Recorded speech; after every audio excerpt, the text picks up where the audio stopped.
Hello, I'm Kent Myers. I'm Mick Cornett, and it's time for The Verdict. As a part of its traditional and continuing commitment to public and community service, Crowe and Dunleavy Law Firm presents The Verdict, an objective discussion of contemporary legal issues hosted by Kent Myers, and also brought to you by a friend of Oklahoma Lawyers for Children and Delta Dental Plan of Oklahoma. And welcome to The Verdict. I'm Mick Cornett, and as you know, each week I'm joined here by Kent Myers for a discussion of some lively topics that are of interest to Oklahomans. Kent, what do we got today? Had a big week last week. The governor unveiled his tax reform plan on the 11th of December, and that's what we're going to talk about today, and that's what we're going to talk about next week. There was a lot in it. There's a lot to be considered. In a nutshell, it's, I guess, the old good news, bad news story. Let's start with the good news. The good news is that the Oklahoma individual income tax would be repealed under the plan. Wouldn't have to file every year. Not in Oklahoma, Yeah. not on the individual. Now, the corporate's a different matter. In addition, the sales tax, at least the state assessed portion of the sales tax on groceries would be repealed. About $2.6 billion in revenue would be lost to the state by those changes. The bad news is that the state's got to make that up. The state's got to have that money to continue to operate, and it's going to be, under the proposal, brought in by a tax on services. Services have basically not been taxed before. Many services rendered by people in Oklahoma would be subject to tax that has not been previously taxed. Many would be included, some would be excluded. We are going to have, as I say, two shows with Mike Hunter, representing the governor's office, who's the co-chairman of this effort, along with Tom Daxon. We're also going to have Jim Walker, former chairman of the Tax Commission and representative of the State Chamber of Commerce, to discuss the relative pros and cons of this. For our viewers, I want you to get ready to vote, because I hope that you'll go to our website and vote about whether you favor exchanging your Oklahoma individual income tax for a sales tax on services, because that's in substance what we're talking about. All right. It literally involves billions of dollars, and it's your money. Is it a good idea? Should be a lively show. You're watching The Verdict with Mick Cornett and Kent Myers.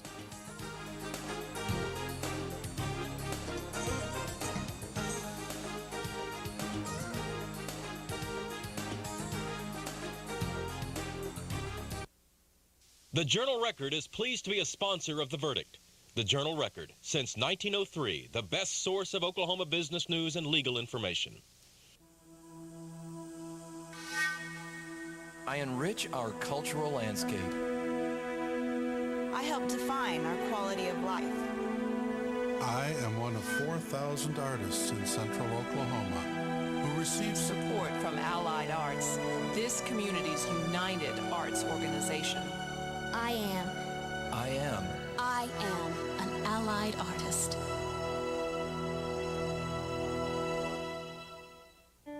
In Oklahoma, there are more than 1,600 children waiting to be adopted. They're of all ages, and for many, home has been a source of pain and conflict. They've dreamed of finding a better life and a loving family. Consider adoption. For more information, call 1-877-OK-SWIFT or visit the website www.okdhs.org. Adopt. It may be the toughest job you'll ever love. And Blankenship has stopped at the line of scrimmage. No gain on the play. Keating at 4th and 7 on the Tiger 46-yard line. 38 seconds on the clock. The Tigers have no choice but to go for it. Wiggins had to do the kicking. Here's the snap. And the kick is away.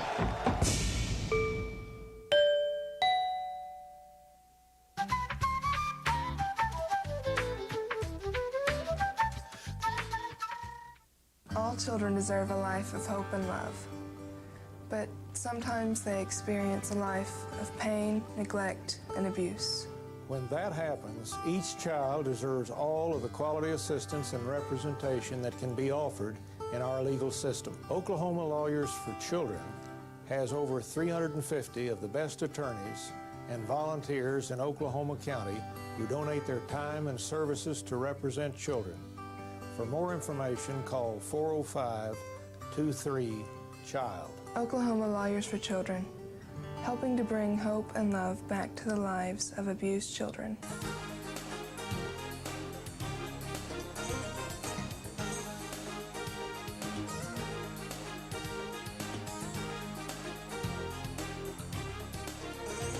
And welcome back to The Verdict. Mick Cornett with Kent Myers, who's going to introduce our guests. We're pleased to have a return guest on my left, the Honorable Mike Hunter, Secretary of State of the state of Oklahoma. Mike, along with Tom Daxon, is carrying the banner for the governor on the governor's tax reform plan. He is also the chief liaison to the legislature, and he has been with us previously.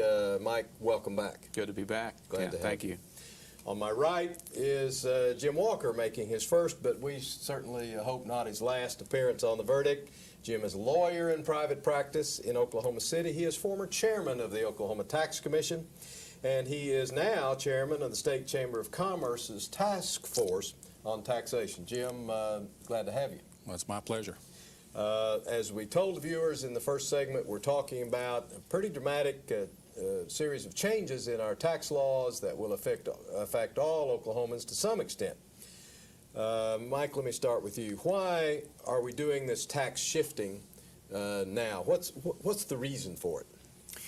I think you could sum it up in an assessment of why Oklahoma hasn't grown at the same relative rate as other states in the region. For instance, Texas. We've grown in the last several years in an absolute way, but not in a relative fashion. And so if you identify some things in governmental policy that at least arguably hold Oklahoma back, I think you'd focus on right to work. That issue was resolved this fall, as you know.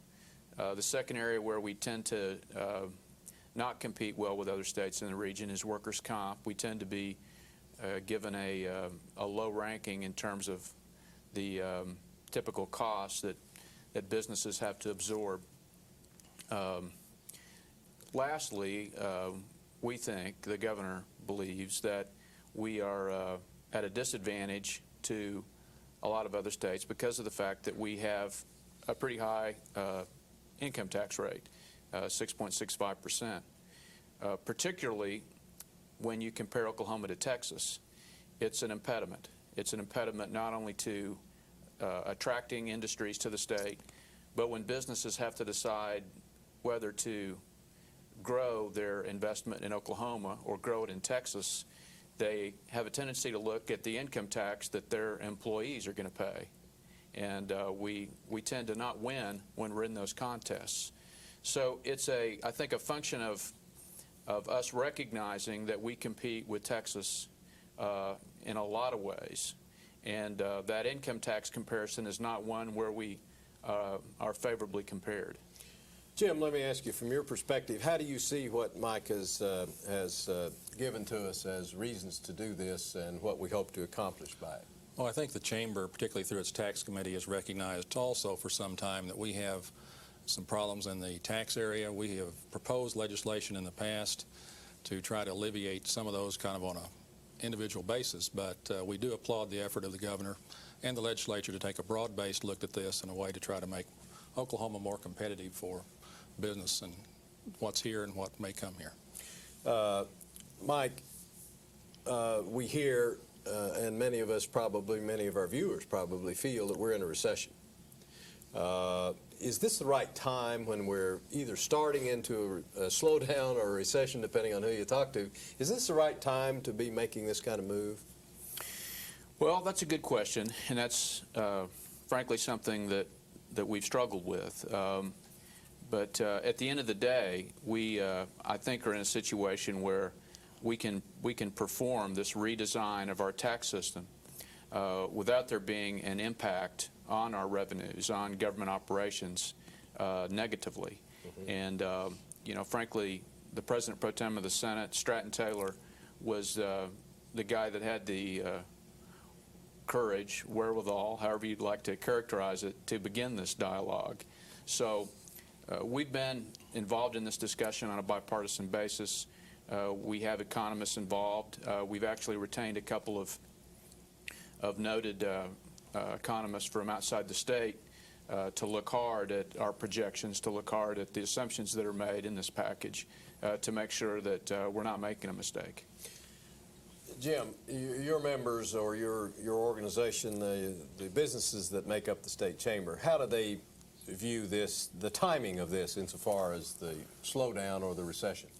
Well, I think we too have recognized or questioned whether or not this is a good time, but I think the consensus is that any time's a good time to address issues that are affecting our ability to expand our economic base, and as long as we get the tax mix right, whatever the reform is, then I think the business sector will be for it.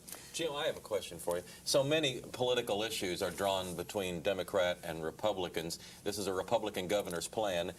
But from what I'm hearing, I don't get the sense that Democrats are generally against this and Republicans are generally for it, that it's not split down party lines. Can you certainly summarize not that? at the chamber level and the tax committee. I haven't seen that. It's purely focused on what is the impact on Oklahoma business, the ability to grow our business and to attract new business. Let me ask for a graphic to come up, and let's talk about the proposed tax cuts that we are looking at.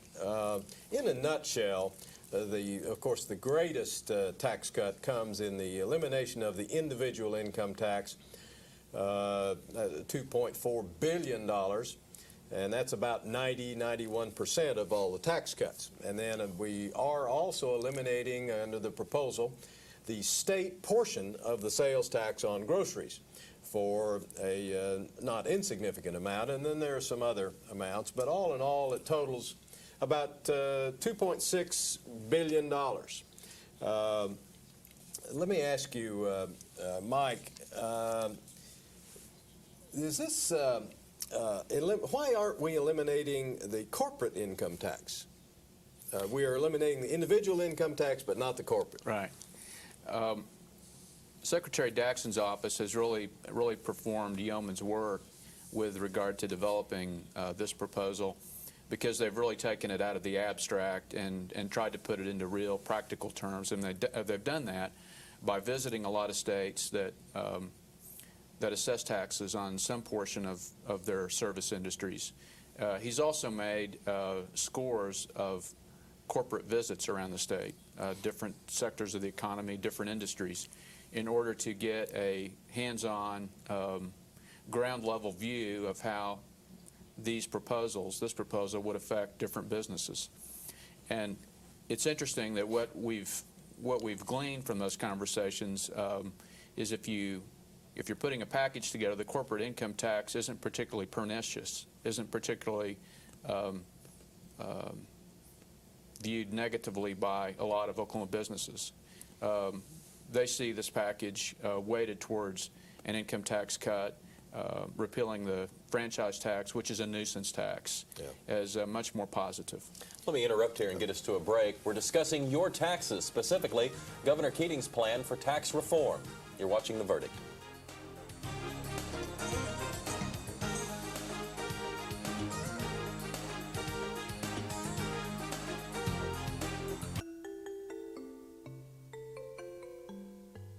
Yeah, campfire's a lot of fun. You get to make some friends. You get to do some cool stuff. Campfire's for boys too, not just girls.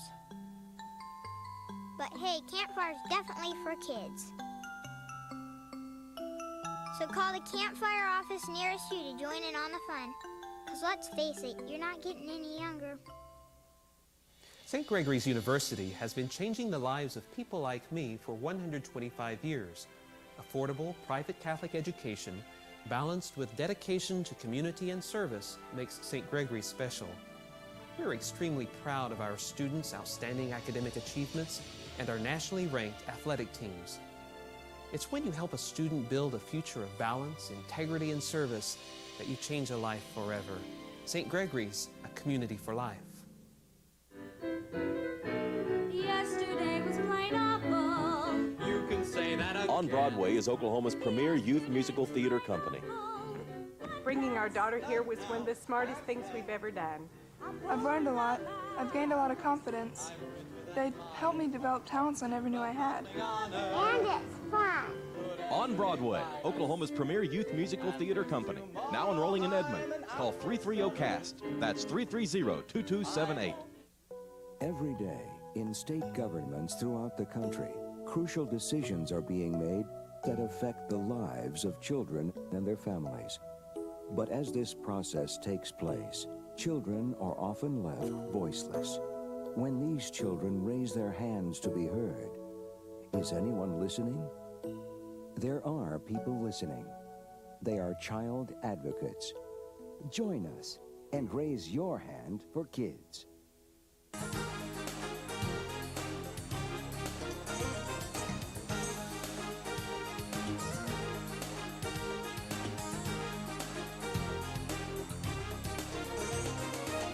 Mick Cornett and Kent Myers back on The Verdict. We're discussing Oklahoma tax reform with Mike Hunter and Jim Walker. Kent, where are we now? I wanted to ask Jim what he thinks about the failure to repeal, or the proposal failing to repeal the corporate income tax. Well, I think we're disappointed it's not on the table. It was on the table initially when we were looking at a gross receipts tax. You know, corporations don't pay tax, individuals do. And the shift of the tax burden in this instance is off of individuals over to the corporate sector anyway. So we would like to see that issue addressed if it's possible. Let me stay with you and ask you another question. You've been chairman of the Tax Commission for 4 years in this state. You know probably more about state income taxes than most anybody. I hear terms that an income tax is progressive. That kind of sounds up to date and good. And a sales tax is regressive, and that doesn't sound quite so appealing. What is your take on, I mean, and if we would apply that to what's going on under the proposal, we would be eliminating a progressive tax and proposing to enact a regressive tax. What are your thoughts about these terms, progressive and regressive? Well, I think that's generally true. I mean, an income tax is known to be a progressive tax in that it's based on your ability to pay. Okay. A sales tax, on the other hand, if you buy, you pay, regardless of your income level. So in that sense, sales tax is generally thought to be regressive, but it depends on the details of what you exempt, particularly with the lesser, lower income people, as to whether or not you can make the sales tax less regressive. Mike, is that a problem for this proposal, this progressive, regressive argument? No, I don't think so. You should have a system that is neither overly progressive nor overly regressive. Balanced, then. And that's how we would view this proposal, as a nice median between progressivity and regressivity, if you will. Well, let me ask you this. We are, under the proposal, we would be repealing the sales tax on groceries, the state portion. Mm-hmm. I know that cities also assess sales taxes on groceries. What impact, if any, will this have on the city's ability to continue that revenue stream for themselves? It's a good question. We're very sensitive to the revenue base of cities and towns. In a lot of cities and towns, that revenue base rests on sales from grocery stores. Mm-hmm. And the removal of the sales tax, the state sales tax portion on groceries, won't affect the ability of municipalities to assess taxes on groceries. Is that how Texas does it? Do you know? Don't know offhand, but we will make conforming changes to Oklahoma statutes to ensure that that revenue base is protected. Jim, do you see any problem with the cities in this proposal? Not really. I think what Mike has mentioned is correct. We've done that before a few years ago when we exempted the residential portion of your electric bill from the sales tax. The statutes were modified to allow the cities to retain their local sales tax on electrical service. So there is precedent for doing that. Okay. So that's probably not anything cities ought to be upset about, at least at this point. I see no reason to be. Mike, I've heard the term revenue neutral used in relation to this, and I just kind of generally understand that to be that the amount of revenue we're giving up, repealing the taxes, we're equalizing or picking up through this other method. What happens in this recessionary time if it turns out that this is not revenue neutral but revenue negative? Let me talk for just a second about the design of moving taxes, of shifting taxes. Okay. I think most people would agree that it's every bit as important what you tax as how you tax it, as how much you tax it. And you can have a tax system that has pretty much the same per capita burden as another state, but if your taxation is negatively impacting growth and investment, you ought to look hard at a redesign, which is where we are with this thing. With respect to revenue neutrality, there certainly are some vagaries that are inherent in this process. We've looked at reserving some of this year's rainy day fund, large S, which is significant, in order to cushion any kind of a slippage that might occur. Another option would be for there to be a phase in and a phase out so that you'd have a small overlap to ensure that government operations that are essential aren't interrupted. Let me call up another graphic now and change the subject, if I may, with you, gentlemen. The sales tax rates on, the current sales tax rates on goods is 4.5%. The amount of sales tax rate that is proposed on services is 5.9%. Mike, let me ask you, why a higher sales tax on getting a haircut than on buying a pen? If this is a hard good, pay 4.5 on this. Get a haircut, that doesn't take me long to do that. You have to pay 5.9. Why the difference in tax rate? Well, it really goes back to your previous question. About revenue neutral? This package was intended, and the agreement between the legislative leadership was that a package that we would look at needed to be revenue neutral. So given the exemptions that I'm sure we'll talk about in a minute, we came up with that rate, 5.9%. Why don't we stop here and give everybody a chance to kind of summarize their feelings on this issue. And I know we're going to have another show on this topic, so some of those topics will be discussed then. But Jim, why don't you jump in and kind of give us an overall view of, and summarize your thoughts on this subject? Well, I think we're optimistic about the proposal of being able to look at the tax reform in Oklahoma on a broad scale. We are cautious, though, as to the details. The details have not really been developed or revealed to us yet. And as they always say, the devil is in the details, and that's what's going to impact many of our business areas, whether it be retail, wholesale, or what have you, as to the nature of the details on how the tax is to be applied. Mike, we got about a minute left in this thing. Okay. I know everybody is sick of comparisons to Texas, but I've got to forge ahead with except in football. With that. Thank you. One of the things I think that's important to offer at this point is a recognition that the per capita tax burden of Texas and Oklahoma are very similar. Not too much difference there. So there's got to be something going on with respect to how they tax and how we tax. And I think that's central to what we're proposing here. This system is designed to give Oklahomans more choices about how they're going to be taxed. That's one of the inherent features of a consumption tax, which is a sales tax on services. An income tax, on the other hand, is something that's very difficult to avoid if you're productive. And what we want to happen is we want Oklahoma to be a destination point for people who want to start companies, for people who want to take companies private, and for people who want to retire and open up their 401k. Mike Hunter, Jim Turner, Jim Walker. Jim Turner was a kicker for the Jets. He was. Flashed back there to my sports days for a moment. Mr. Walker, thank you for coming by. Kent and I'll be back with a few final thoughts when we return. You're watching The Verdict with Mick Cornett and Kent Myers.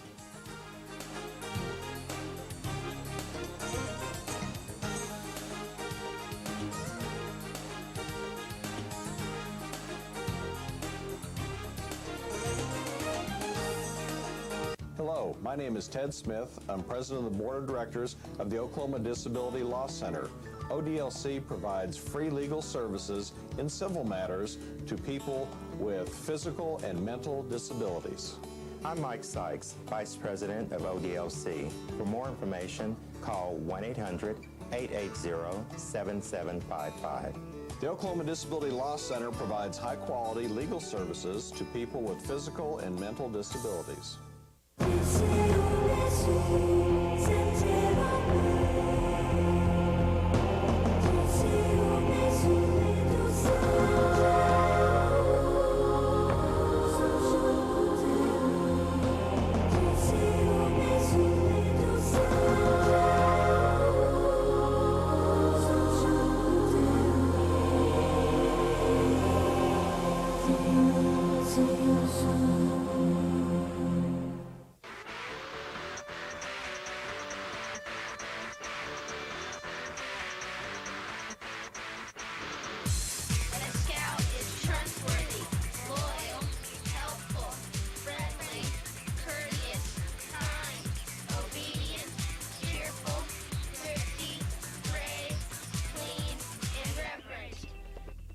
Scouts of America, where above all else, character counts. Bringing out the best in each student. That is the simple goal and tradition of Heritage Hall. The focus on the individual shapes the educational experience at Heritage Hall. Each student benefits from small classes, able, dedicated teachers, a solid academic curriculum, and exceptional co-curricular programs of athletics, arts, community service, and other activities, parental involvement, personalized counseling, and the development of responsibility, integrity, and love of learning. If you want education taught with pride, then you want Heritage Hall.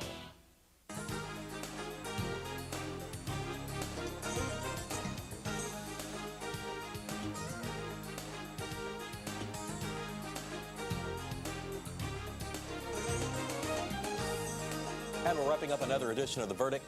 Mick Cornett with Kent Myers, who has some final thoughts for us. Our viewers are going to have a choice, probably, if things go as Governor Keating and others hope that it will, that you'll have a chance to vote sometime in the spring, probably, maybe a little bit later, we'll see, on the substitution of an individual income tax to the state for a sales tax on services. I want to know, and I know Mick does, and we will announce the results to our viewers, of what you think about that. Do you favor the substitution of a sales tax on services for an income tax, or do you oppose it? We hope that you'll go to our website. We have a graphic that will show you the website, www.theverdict.tv, and we want you to vote there. The question will be phrased just about as I have, and when we get the results, we'll announce it on a show soon, and we hope we'll get their opinion. Before we leave, that's a great-looking graphic. You led right into it, and I appreciate it more than you know. The graphics are provided by Legal Graphics. Sam Anderson and Janice Fowler just do a grand job giving us these graphics every week, and we hope the viewers appreciate it. Mick and I certainly do appreciate it, and thanks to Sam and Janice for just a grand job. What they provide to us is invaluable. Nice people. Nice people, good work. Thanks again to our guests, Mike Hunter and Jim Walker. For Kent Myers, I'm Mick Cornett. We'll see you next time on The Verdict. This program was brought to you by Crow and Dunlevy, a professional corporation. And also brought to you by a friend of Oklahoma Lawyers for Children and Delta Dental Plan of Oklahoma.